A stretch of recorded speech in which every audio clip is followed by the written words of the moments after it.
Pemirsa, terima kasih pian masih bersama kami. Berita selanjutnya Mahabarakan. Sejak diresmikannya Undang-Undang Cipta Kerja pada 2 November 2020, pemerintah telah mengubah prosedur perizinan usaha menjadi pendekatan perizinan berbasis risiko yang dilakukan melalui satu platform, yaitu online single submission yang merupakan perizinan daring terpadu. Ini bertujuan menyederhanakan dan mempercepat proses perizinan usaha. Sejak diresmikannya Undang-Undang Cipta Kerja pada 2 November 2020, pemerintah telah mengubah prosedur perizinan usaha menjadi pendekatan perizinan berbasis risiko yang dilakukan melalui satu platform, yaitu online single submission yang merupakan perizinan daring terpadu.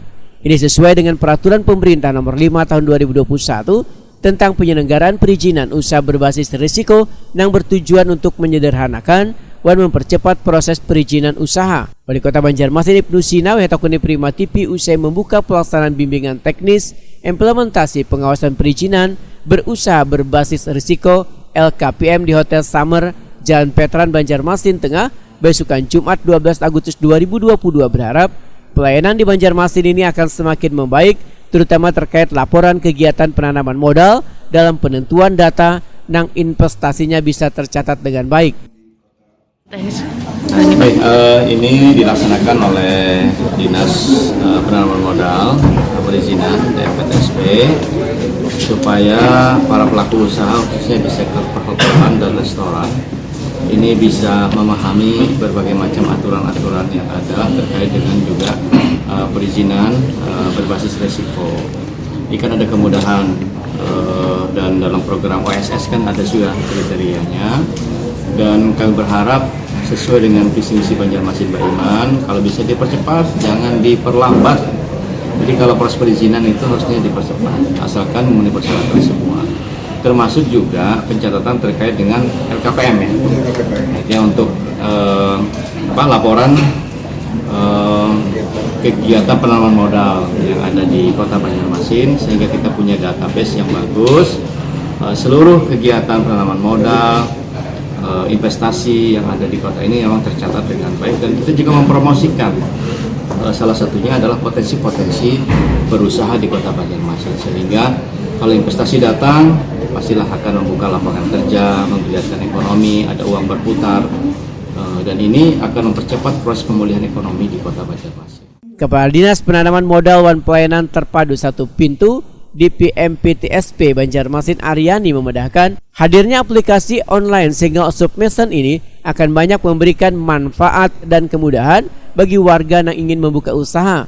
Namun di sisi lain, ujar Aryani, aplikasi online single submission memiliki kelemahan lantaran prosedur perizinan usaha langsung dikeluarkan pemerintah pusat, sedangkan bentuk perizinan melalui pemerintah daerah justru terabaikan. Nah, memang kelemahan daripada OSS ini tidak ada izin dari tetangga, salah satunya. Kalau dulu kan ada SKTU, keterangan berusaha, nah, itu sebenarnya sangat membantu sekali untuk kami di perizinan juga. Kenapa? Karena surat keterangan tempat usaha itu kan dari masyarakat samping kiri kanan, kemudian kelurahan sampai kecamatan itu sudah diketahui. Itu lebih apa ya, lebih terjamin lah. Nah sekarang dengan ada OSS ini memang agak ya sedikit agak ada kendala nggak Pak?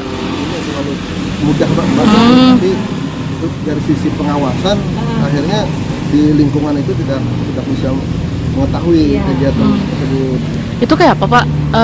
Berarti untuk salah satu kafe itu Pak, apakah akan sekarang sudah bubar kan ya?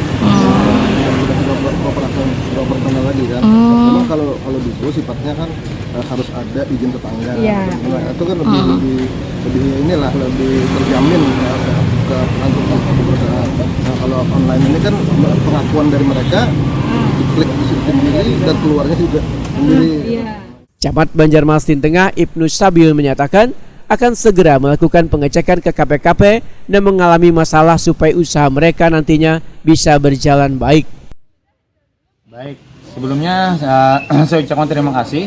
Ini ada laporan dari masyarakat sehubungan dengan adanya kafe yang menjual minuman keras dan sebagainya yang di daerah dapat vital ya, yang sebenarnya sangat tidak etika sama sekali, namun karena adanya peraturan pemerintah tentang OSS ini sehingga perizinan itu keluar langsung dari pusat. Untuk hal tersebut kami sekali lagi mengucapkan terima kasih dan segera akan kami lakukan kunjungan tindakan untuk mengidentifikasi laporan masyarakat, kebenaran masyarakat tersebut, apakah ini benar atau tidak. Kalaupun benar, nanti kami akan laporkan ke pimpinan. Harapannya ada tim nanti dari pemerintah Kota Banjarmasin yang akan langsung meninjau tempat tersebut secara berdasarkan laporan kami secara detail, apakah nanti masalah etikanya, masalah perizinannya, masalah limbahnya nanti, atau masalah yang lainnya yang memang harus diselesaikan seperti itu di sana.